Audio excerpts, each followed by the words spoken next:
네, 안녕하세요. 멋진입니다. 이번에는 이제 여러분들이, 지난 시간에 일단 뭐 했는지 좀 볼게요. 지난 시간에 저희가, 커널 트릭으로 선형으로 나눌 수 없는 데이터를 이제 커널 트릭을 이용해서 구분했었는데, 그게 사실 수학적으로도 너무 어렵고, 저희가 활용하기가 조금 어렵기 때문에, 딥러닝 기술을 이제 저희가 여러분께 설명을 드렸죠.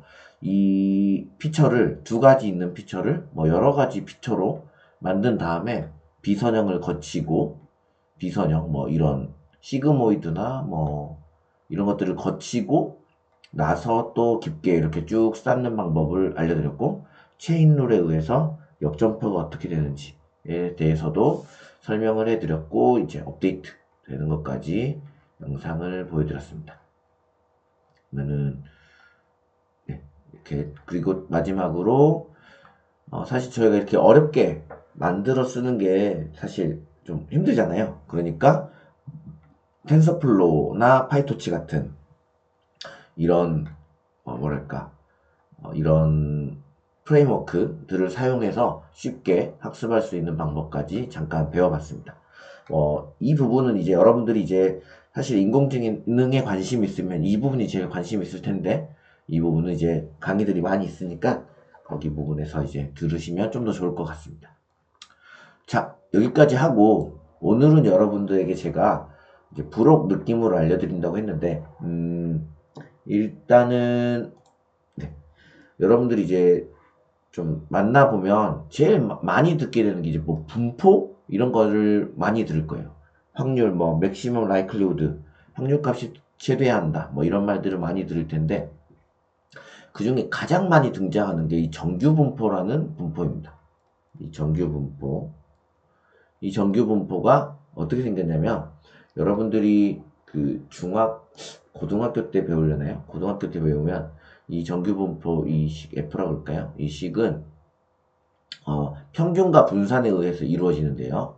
루트 2파이, 그 다음에 여기 시그마 분의 1이고, 익스포넨셜 함수에 마이너스 2 시그마의 제곱, 2분의 2 시그마의 제곱분의 x 마이너스 평균, 이거의 제곱, 또 마이너스예요.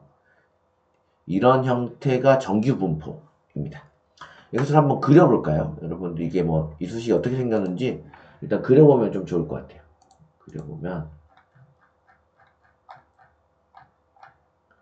자 노멀 디스트리뷰트 그러니까 정규 분포라고 그냥 함수 하나 만들게요. 이거는 x 데이터를 넣으면 평균과 분산에 의해서 그래프를 그려주는 이런 정규 분포를 함수를 하나 만들어주고 x는 마이너스 5에서부터 플러스 5까지 이렇게 정의를 해주고 y 값은 당연하겠지만 이게 정규 분포 평균이 0이고 분산이 1인 정규 분포를 그려라 하고 플러스를 시켜보겠습니다. 플러스 시키면 네, 이런 모양이 그려지는데요. 여기 이 가장 치솟는 이 부분이 여기 평균이 되겠고 이렇게 이 방향으로 넓이가 분산에 의해서 결정됩니다. 지금 보시면은 한 마이너스 2에서 플러스 2 사이가 뾰족하게 돼 있죠. 분산을 예를 들어서 뭐 5 정도로 키운다. 그러면은 네, 이렇게 둥그스러운 이런 모양이 좀 되겠죠. 이런 모양이 되고 뭐 좀 더 날카롭게 하고 싶다 그러면 1보다 작으면 되겠죠. 한 0.3 뭐 이 정도로 해서 플러스 시켜주면 네, 이렇게 뾰족하게 그려지기도 하고요. 그러면 뭐 평균을 옮기고 싶다. 그러면 그리고 뭐 5.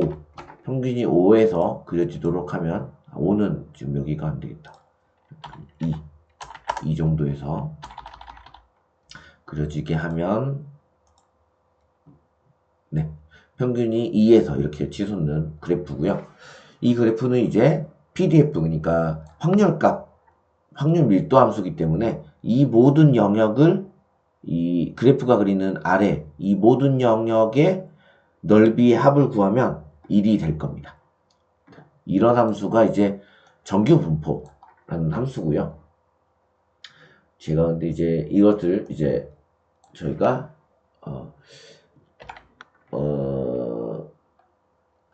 이것을 뭘 알려드리려고 하냐. 만약에 이제 저희가 어떤 데이터를 한번 뽑아 볼게요.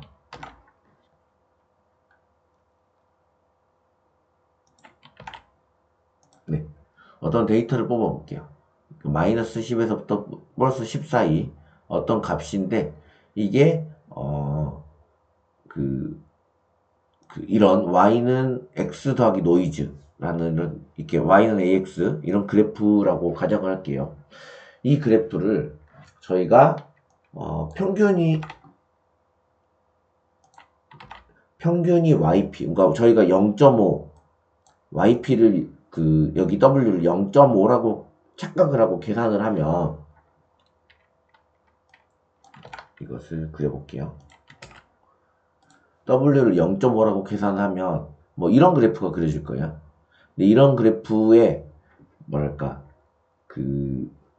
이게 예를 들어서 여기 내가 원하는 이 평균이라고 생각하고, 이 데이터가 평균이라고 생각하고, 이 데이터가 나올 우리가 예측값이죠. 이게 내가 평균이 이거일 거야 라고 하고, 내가 평균이 이거고 분산이 1인 그래프에서 이 실제 데이터가 나올 확률 값은 이렇게 될 거예요.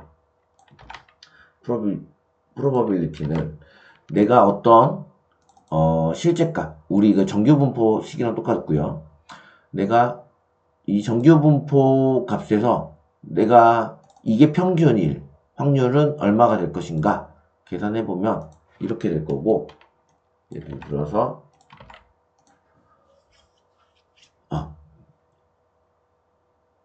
yp00 이게 뭐지? 근데 데이터가 x가 마이너스 10에서 플러스 10까지인데 왜 안 그려졌지? 1, 2, 3, 4, 5, 6, 7, 8, 9 하나가 안 그려지나? 범위가 벗어났겠구나. 아무튼 여기서 이 첫 번째 이게 지금 내가 평균이라고 가정했는데, 평균에서 이 데이터가 나올 확률은 0.000026이죠. 사실 이게 확률값은 아니에요.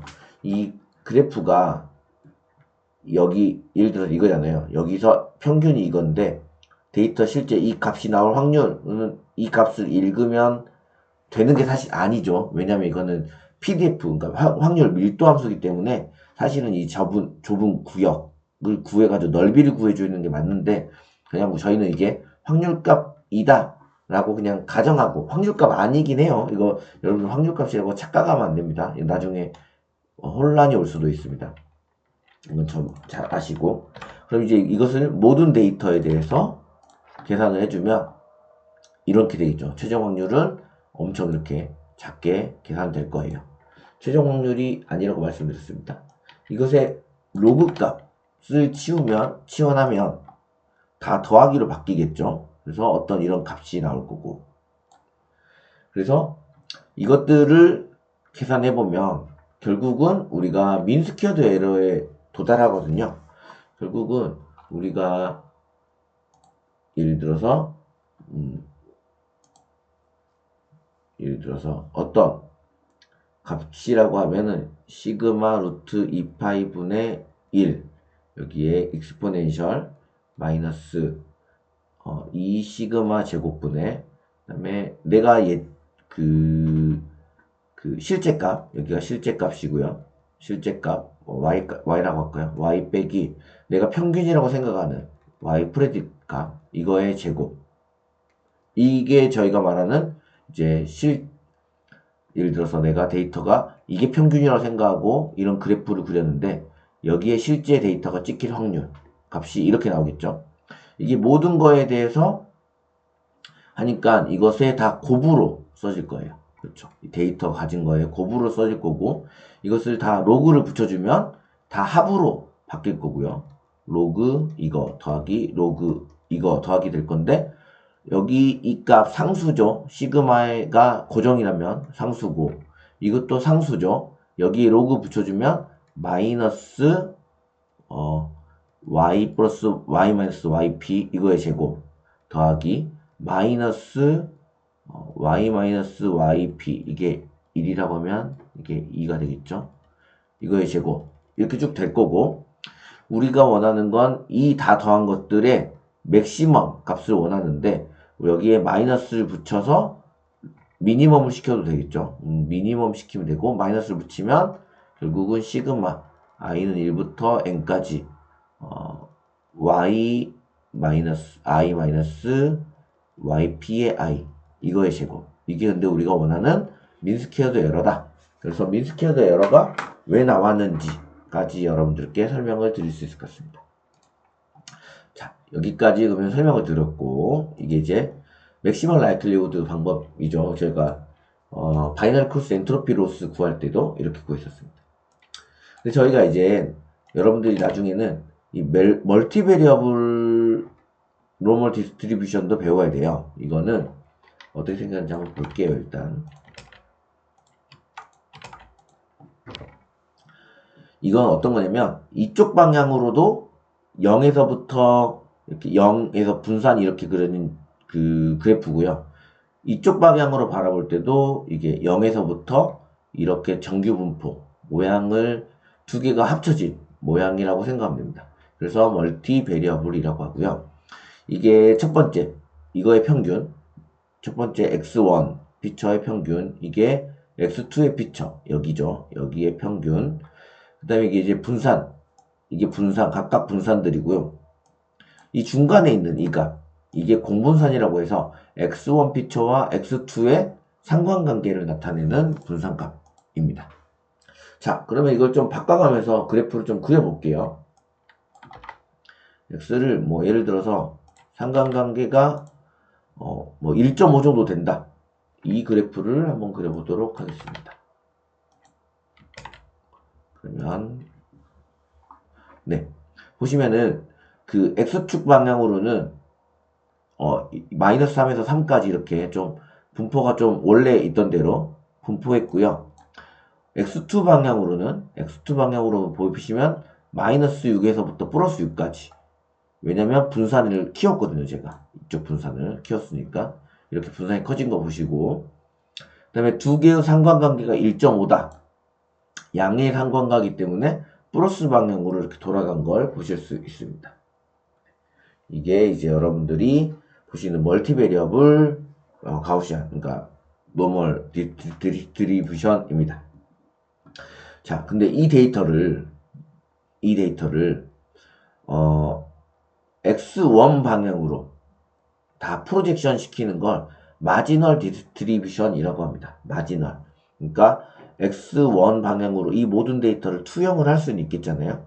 투영을 했을 때 어떻게 생기는지 한번 보겠습니다. x1 쪽으로, 그러니까 x0라고 할게요. x0 방향으로 투영을 시키는 건 모든 걸 다 이렇게 하고 0을 넣어주시면 되겠죠. 그러면 이렇게 될 거예요.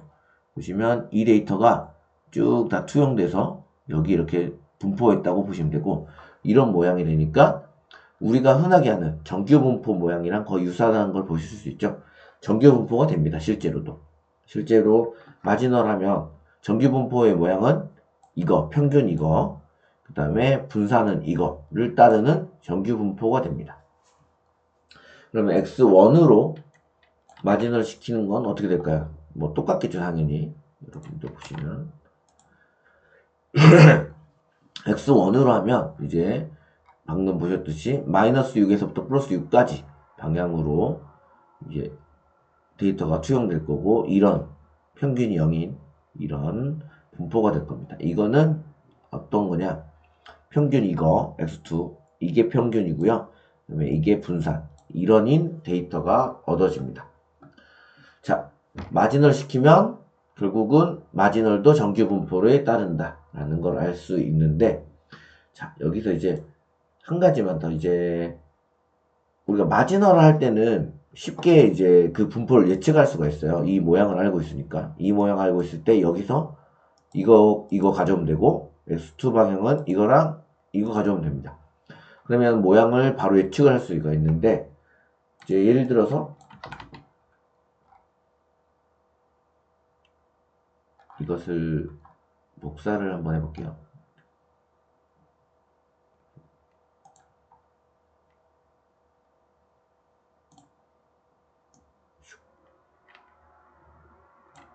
이런 데이터가 있다고 가정을 하고, 자, 이런 데이터가 있습니다. 있을 때 여러분들이 이제 x0가 x0라 할까요? 여기가 x1이고 x0가 예를 들어서 여기일 때 분포를 보고 싶어. x0가 뭐 예를 들어서 이게 얼마나 될까? 뭐 마이너스 2 정도일 때의 분포를 보고 싶을 수 있죠. 이쪽 방향일 때의 데이터들, 이거의 분포는 이것도 이런 식으로 생기긴 했을 거예요. 빨간색으로 볼까요? 이런 식으로 생기긴 했을 텐데 평균이 어떻게 되죠? 평균이 여기쯤에 형성되겠죠? 평균이 여기쯤에 형성됩니다. 결국 제가 말씀드리고 하는 게 그 다음에 x가 뭐 예를 들어서 2일 때 평균은 여기서 분포가 이렇게 될 텐데 평균이 여기서 형성될 거예요. 평균이 저희가 가정을 어떻게, 이게 컨디셔널, 그러니까 조건부를 준다고 생각하시면 되거든요. 조건을 줬을 때 평균이 저희가 생각하던 그 x2의 이 x1 축의 평균이 아니죠. 평균이 바뀌잖아요. 이게 바뀌는 어떤 규칙이 있는데 이걸 여러분께 알려드리고 싶고, 그 다음에 보시면 알겠지만 근데 분산은 어디를 자르던 일정합니다. 나중에 알려드리겠지만 x가 0일 때, 마이너스 1일 때, 2일 때 분산의 크기는 일정하고 평균들의 위치가 이렇게 바뀐다. 이게 어떻게 바뀔 것인가? 어떤 방법이 있겠죠? 그거에 대해서 설명을 드릴 거고, 좀 이따 공식처럼 그냥 여러분들 좀 외우시면 좋겠대요. 이게 증명해 나가는 게 쉽지 않기 때문에 여러분들이 이제 공식처럼 그냥 외우시면 좋을 것 같아요. 그 다음에 한 가지 더. 분산이 기존에 여기 마지널라이즈 시켰을 때는 이만큼 컸겠죠. 여기서 마이너스 6에서부터 플러스 6까지. 근데 이것을 컨디션을 주면 분산이 좀 줄어드는 효과가 있다. 줄어드는 효과가 있죠. 이렇게 줄어드는 효과가 있다는 것도 여러분들이 아시면 좋을 것 같습니다. 네, 그러면은 공식을 제가 그냥 써드릴까요? 잠시만요. 네, 예를 들어서 데이터가 뮤라는 게, 검색을 다시 쓸게요. 뮤라는 게 뮤1, 뮤2 이렇게 있고, 시그마가 시그마1, 시그마1, 2, 시그마 이것도 2, 1인데 이거 두 개는 같은 값이 돼야 되고요. 시그마2 이렇게 있다고, 공부산이 있다고 가정할 때 뮤 여기에 1바 2, 그러니까 그 어떤 조건을 줬을 때 이 평균은 어떻게 되냐? 기존 평균 더하기 시그마 1, 2, 시그마 2의 인버스, 여기에 x2 마이너스 뮤2가 됩니다. 이 뮤2가 우리가 조건을 준 이 값이 되겠죠. 자, 이렇게 되니까 이것은 여러분들이 좀 그냥 상식 차원에서 그냥 들고 있으면 되고요. 이 시그마 이거는 어떻게 되냐면 시그마 1의 마이너스 시그마 1, 2, 시그마 2의 인버스 시그마 2, 1 이거 같은 값인데 이렇게 표기를 보통 하더라고요. 네, 이렇게 된다는 거 그냥 여러분들이 알고 계시면 좋을 것 같아요. 여러분들 이제 나중에 멀티베리어블 풀 때, 정규분포 풀 때 이런 값들을 알면 좀 도움이 됩니다. 오늘은 좀 짧게 여기까지 정규분포에 대해서 좀 설명을 드렸고요. 다음 시간에는 다음 시간 아니요, 이어서 좀 늦더라도 빨리 그냥 좀 진행하는 게 빠를 것 같아요. 아무래도 그게 더 나을 것 같아요. 잠시만요. 사실 뭐 할 게 없어가지고 이번에 이제 여러분들께 알려드리려고 하는 거는 이제 이게 그래프가 어떤 그래프로 형성될 때, 자, 어떤 그 DAG라고 하는 그래프가 있습니다. Directed Acyclic Graph. 그러니까 이런 노드들이 있을 때 이게 사이클릭하지 않고요. 이렇게 회전하지 않고 한 방향으로 방향성을 가지고 있는 그래프. 이렇게 방향성이 가지고 있는 그래프를 DAG, 그러니까 Direct Acyclic Graph라고 해서 이런 그래프들이 있는데요. 이게 상관관계를 나타낼 수가 있습니다. 상관관계를 나타낼 수 있고, 이런 상관관계를 부여함으로써 여러분들이 알아야 될 파라미터 숫자를 굉장히 크게 줄일 수가 있습니다. 예를 들면 저희가 X, Y, Z 세 가지 정규 분포를 알고 있다고 할 때 세 가지 멀티 베리어블의 정규 분포를 정확하게 관계를 그리려면 우리가 알아야 되는 파라미터가 평균이 X 평균, 그러니까 Y 평균, 그 다음에 Z 평균 이렇게 세 개를 알아야 될 거고요. 뮤 X, 뮤 Y, 뮤 Z라고 쓸까? 네, 이렇게 세 가지 평균을 알아야 되고요. 시그마는 어떻게 알아야 돼요? 시그마 XX, 그러니까 X의 공분산, 시그마 XY, 시그마 XZ, 그 다음에 시그마 여기 YX는 이거랑 같은 값이고요. 그러니까 알 필요 굳이 없고, 시그마 YY, 시그마 YZ, 그 다음에 이거랑 이거랑 같은 값일 거고요. 이거랑 이거랑 같은 값이고, 이거랑 같은 값일 거고, 여기에 알고 있는 건 시그마 ZZ만 알면 되겠네요. 이렇게 여기 세 가지 값, 그 다음에 1, 2, 3, 4, 5, 6, 6가지 값, 총 9가지 파라미터를 알아야 됩니다. 근데 독립관계를 알게 되면은 이 파라미터 숫자를 줄일 수가 있거든요. 그래서 이런 관계를 그려가지고 파라미터 숫자를 줄인다. 이걸 여러분들이 좀 알면 좋겠고, 이 파라미터가 진짜 주는지 한번 여러분들께 좀 같이 실험을 통해서 보여드리도록 하겠습니다. 우리가 랜덤 어떤 값을 x를 좀 뽑을게요. x는 평균이 0이고 분산이 1인 이런 데이터에서 1000개를 뽑았어요. 그리고 y는 어떤 노이즈를 추가하기를 할 건데 x 데이터를 통해서 y를 그렸어요. 그 다음에 z는 y를 이용해서 z를 그렸어요. 그러면 이제 관계가 어떻게 되죠? 관계가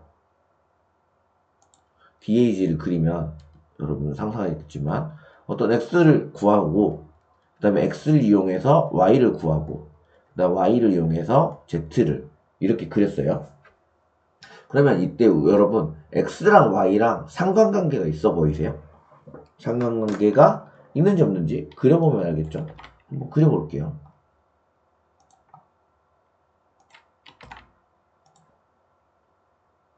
당연하겠지만 이게 음의 상관관계는 하지만 상관관계가 이렇게 있네요. 상관관계가 있네. 그러면은 x랑 z랑 상관관계가 있습니다. 그런데 여러분 여기에서 x랑 z랑 독립이 될 때가 있는데 언제 독립이 되냐면 y의 어떤 값을 주면은 이게 독립이 돼요. 예를 들면 여러분께 하나 예를 들어볼게요. 어떤 공부를 잘하면 시험을 잘 보겠죠. 어떤 시험을 잘 보겠습니다. 시험을 잘 보면 뭐 좋은 대학에 간다고 가정할게요. 자, 이렇게 하면은 공부를 잘하는 것과 좋은 대학을 가는 건 상관관계가 당연히 있습니다. 그런데 예를 들어서 시험 성적이 100점인 사람들만 추렸어요. 그러니까 공부를 못했어도 어떻게 운이 좋아서 시험에서 100점을 맞을 수도 있고, 공부를 잘했어도 운이 나빠서 시험에서 100점을 못 맞을 수도 있어요. 그러니까 시험 100점 맞은 사람들을 모아놓고 공부를 잘했는지, 공부를 잘해서 대학교를 좋은 데를 갔는지를 보니까 상관관계가 없어지는 거예요. 어떤 의미인지 조금 이해가시네. 이것을 실제로 한번 해볼게요. 실제로 한번 해보겠습니다. y를 우리가 제한을 줄 거예요. y를 4부분, 4는 좀 애매하다. 1, 1부근, y가 1부근에 있는 값으로 xy를 조금 x랑 z를 좀 추려 볼게요. 그리고 그 두 개를 한번 플롯을 시켜 보겠습니다. 그랬더니 어떤 상관관계가 느껴지지 않죠. 동그랗죠. 그래서 상관관계가 없다, 이렇게 설명을 할 수 있습니다. 이게 첫 번째 예제고요. 두 번째 예제는 어떤 예제냐면, 자, 어떤 x를 구한 다음에 y도 x를 이용해서 만들고 그 다음에 z도 x를 이용해서 만들었어요. 그리고 y랑 z의 상관관계가 있는지 한번 그려보겠습니다. 그랬더니 야, 음의 상관관계가 이렇게 있어요. 음의 상관관계가 있어요. 근데 여기서 지금 이제 두 번째 조건이에요. 두 번째 조건은 이런 x라는 게 있어요. x를 통해서 y를 만들고 x를 통해서 z를 만들었어요. 그러면 이 두 개, y랑 z의 상관관계가 있느냐? 있습니다. 당연히 있는데, 문제는 독립이 될 때가 어떤 x에 어떤 조건을 주면 독립이 되더라, 이런 게 있어요. 예를 들어 볼게요. 예를 들어서 내가 돈이 많으면 뭐가 있을까요? 제 생각엔 뭐 시간이 좀 많을 것 같아요. 돈이 많으면 여유가 있으니까 시간이 좀 많아요. 그리고 돈이 많으면 제 생각엔 뭐랄까, 돈이 많으면 물건을 많이 살까? 뭐 이렇게 이런 식으로 생각해 볼게요. 돈이 많아서 물건을 많이 사, 쇼핑을 많이 해요. 그런데 예를 들어서 돈이 그러면은 시간이 많은 사람이 물건을 많이 사겠죠. 이런 조건이 원래는 성립해요. 그런데 돈이 뭐 예를 들어서 얼마 있는, 뭐 예를 들어서 1,000,000원 있는 사람이라고 가정을, 여기 조건을 주는 순간 시간이 있는 거랑 물건을 사는 거에 조건이 성립하잖아요. 이건 좀 얘가 조금 이상하긴 하지만 아무튼 성립하지 않아요. 그것을 여러분들께 한번 보여드려 볼게요. 보시면 x가 0부근이라고 가정을 하면 y랑 z의 상관관계를 한번 보면 상관관계가 별로 없어 보이죠. 뚜렷하지 않죠. 네. 상관관계가 사라집니다. 자, 그리고 이제 마지막 단계인데요. 마지막 단계. 자, x도 랜덤하게 만들고 y도 랜덤하게 만든 다음에 x랑 y랑 이렇게 두 개를 이용해서 z를 만들었어요. 이럴 때 x랑 y랑 상관관계가 있느냐? 이럴 때 x랑 y랑 상관관계가 있느냐? 아이고, 누르고 해야 되는데. 보시면 상관관계가 없죠. x 따로 구했고 y 따로 구했으니까 상관관계 당연히 없죠. 그런데 어떤 일이 일어나냐면, 이게 좀 신기하긴 하던데, 이거 어떻게 일어났냐면 x가 있고 y가 있고 이 두 개를 이용해서 z를 만들었어요. 근데 x랑 y랑은 당연히 독립입니다. 현재는. 근데 x랑 y랑 독립이 깨질 때가 있는데 z가 어떤 값을 주면 이 독립이 깨져버립니다. 예를 들면 어떤 집에 여기 경보기가 울리는 게 z라고 할게요. 경보기가 울리는 게 있는데 화재가 나면 경보가 울리고 그 다음에 도둑이 들면 경보가 울리는 어떤 집이 있다고 할게요. 화재에 따라서, 그 다음에 또는 도둑 유무에 따라서 경보가 울리겠죠. 이런 모양입니다. 화재, 도둑. 화재가 될 확률이랑 도둑이 될 확률이랑 상관관계가 있을까요?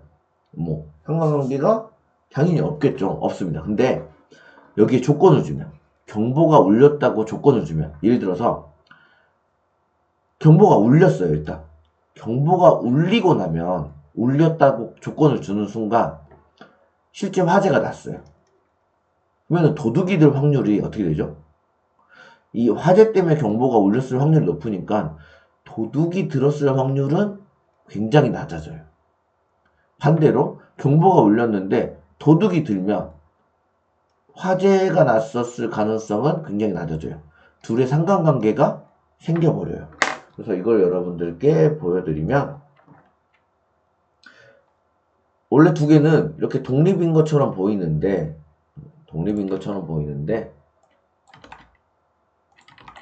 Z를 뭐 O 부근? O는 너무했다. O가 Z가 어떻게 생겼지? 일단 Z를 어떻게 생겼는지 좀 볼까요?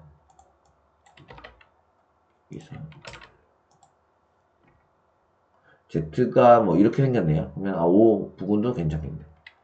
Z가 O 부근에 있는 데이터를 모아서 X랑 Y의 상관관계를 찍었더니 이런 양의 상관관계가 보이네요. 양의 상관관계가 있더라. 이렇게 조건에 따라서 상관관계가 있고 없고 이런 게 깨지더라. 이게 세 가지 크게 여러분들에게 알려드리고 싶은 세 가지였습니다. 정확하게 좀 정보를 정리를 하자면 세 가지 그래프가 있었죠. 이게 X, Y, Z 이런 그래프이면 일단은 X랑 Z랑 어떤 상관관계가 있죠. 있는데 X랑 Z랑 독립이 될 때가 있더라. 언제? Y가 기분일 때. 이게 첫 번째 조건이고요. 두 번째 조건, 어떤 X를 통해서 Y를 만들고 X를 통해서 Z를 구하면 Y랑 Z랑 상관관계가 있더라. 보통은. 근데 상관관계가 언제 깨지느냐? X를 기본으로 주면 두 개 상관관계가 깨지더라. 이게 있고, 세 번째, X를 통해서 Y를 통해서 화살표가 다 있어요. 죄송합니다. 이게 Z를 만들었을 때 보통은 X랑 Y랑 상관관계가 없더라. 그런데 X랑 Y랑 상관관계가 있어지는 때가 있는데 Z를 기분 주면 상관관계가 생기더라. 이게 세 가지, 그게 이제 여러분들이 베이지볼 시오림이라고 해서 이제 이런 상관관계들을 이용해서 독립 상태를 좀 나타낼 수 있더라. 이런 걸 좀 같이 보실 수 있습니다. 네, 오늘은 여기까지 할 거고 다음 시간에 또 이어서 여러분들께 좀 알려드리고 싶은 거 좀 위주로 좀 몇 개 더 알려드리고 끝내도록 하겠습니다. 감사합니다.